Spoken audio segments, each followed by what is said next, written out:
Hello everyone, class 9th NCERT Maths, exercise 2.5, question number 15.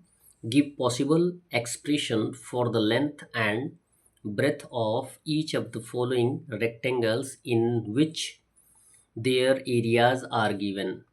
अब बोला ये जा रहा है कि जो पॉसिबल एक्सप्रेशन हो यानी जो संभव एक्सप्रेशन हो उन्हीं को आपको देना है, जबकि ये एक रेक्टेंगल है और रेक्टेंगल का एरिया दिया गया है। तो यदि एरिया दिया गया है तो आपको लेंथ और ब्रेथ फाइंड आउट करना है।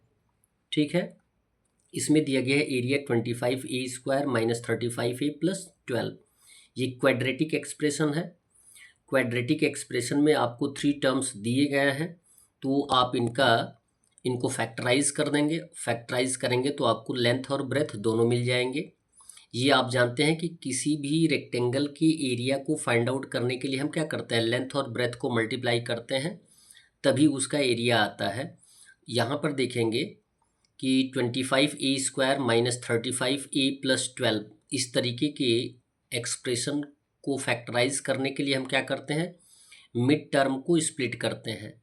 मिड टर्म को किस आधार पे स्प्लिट करते हैं, फर्स्ट टर्म के कांस्टेंट को और लास्ट टर्म के कांस्टेंट को पहले मल्टीप्लाई करते हैं। तो 25 इंटू 12 हो जाएगा, 25 इंटू 12 हो जाएगा 300। क्लियर है।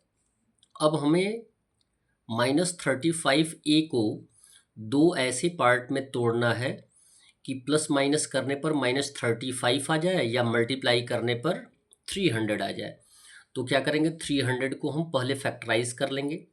तो 300 को फैक्टराइज करेंगे तो अब कौन कौन से टर्म हमारे पास आने चाहिए कि प्लस माइनस करने पर 35 आ जाए और मल्टीप्लाई करने पर 300 आ जाए। तो यहाँ पर देखेंगे 2 2 ज़ा 4, 4 5 ज़ा 20। एक पार्ट तो हमारा फैक्टर बन गया 20 और यहाँ पे 5 3 ज़ा 15। 20 प्लस 15 कितना हो जाएगा, 35। और 20 से 15 को मल्टीप्लाई कर देंगे तो कितना आ जाएगा, 300 आ जाएगा। ये टर्म हुआ, यानी दो टर्म हमारे पास आ जाएगा, एक 20 का होगा, एक 15 का होगा।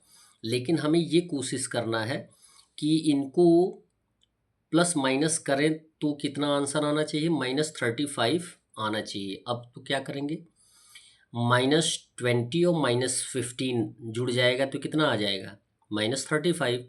और माइनस इंटू माइनस क्या होता है, प्लस होता है। 20 से 15 में मल्टीप्लाई कर देंगे तो 300 आ जाएगा। टर्म यानी नेगेटिव होगा।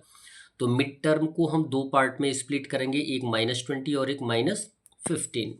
तो लिखेंगे फर्स्ट टर्म सेम रहेगा 25a², ये आ जाएगा -20a माइनस 15a प्लस 12। अब क्या करते हैं, पेयर फाइंड आउट करते हैं। अब पेयर फाइंड आउट करने के बाद जो कॉमन होगा उसे हम फाइंड आउट कर लेते हैं। कॉमन क्या मतलब, कौन से नंबर से ये दोनों टर्म कट जाएंगे। कोई एक ऐसा टर्म आना चाहिए जिससे कि दोनों टर्म कट जाएं। तो हम देखेंगे कि 5 से दोनों कटने वाले हैं, तो हम 5 को कॉमन ले लेंगे और दोनों में a है तो a को कॉमन ले लेंगे।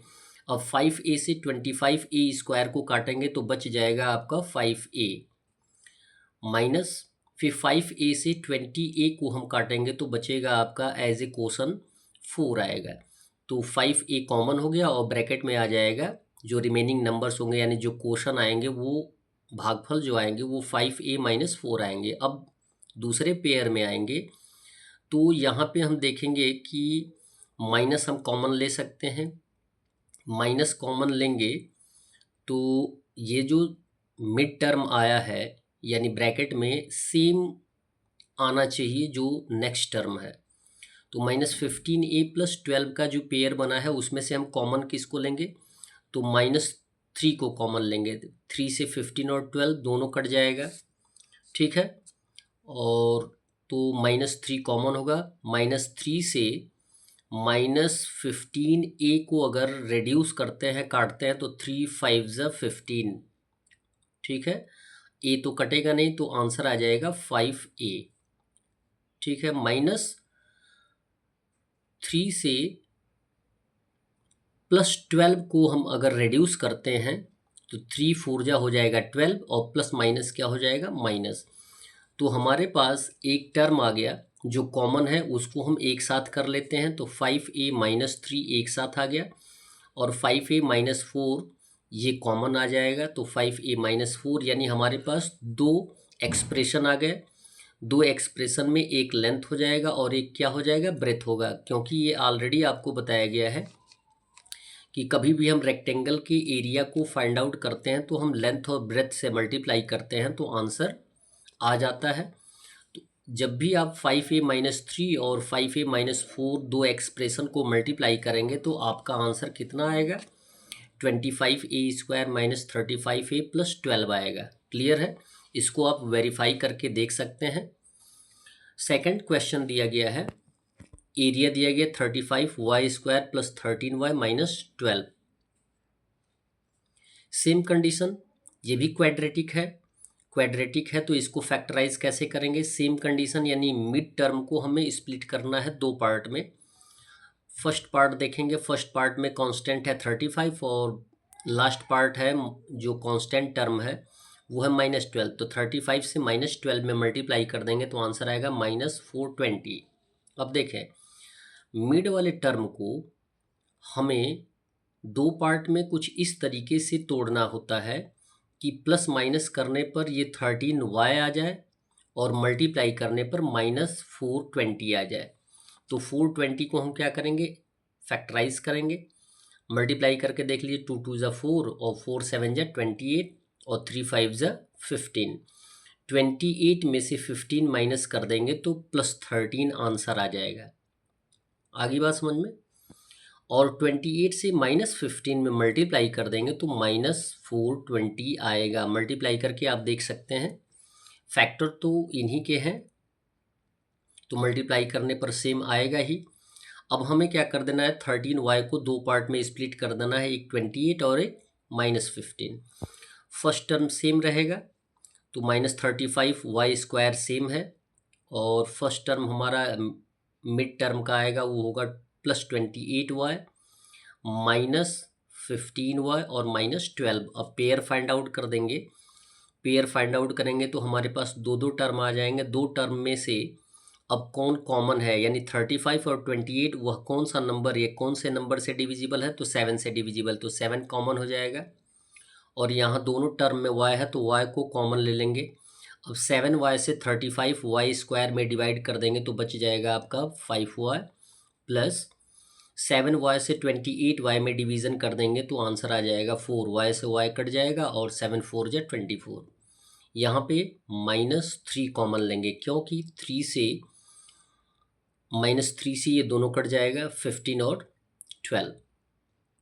तो -3 से -15 y को काटेंगे तो 3 5 ज़ा 15 और y का y हो जाएगा जो कि पॉजिटिव होगा। माइनस से माइनस क्या हो जाएगा, कट जाएगा, यानी पॉजिटिव 5y हो जाएगा।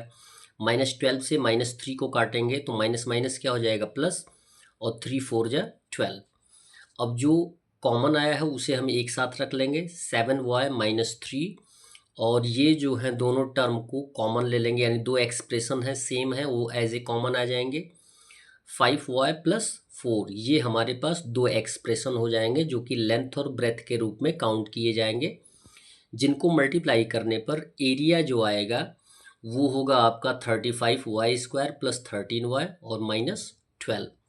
मल्टीप्लाई करके आप देख सकते हैं, यदि आपको दो एक्सप्रेशन का मल्टीप्लिकेशन आता होगा तो आप अवश्य मल्टीप्लाई करें।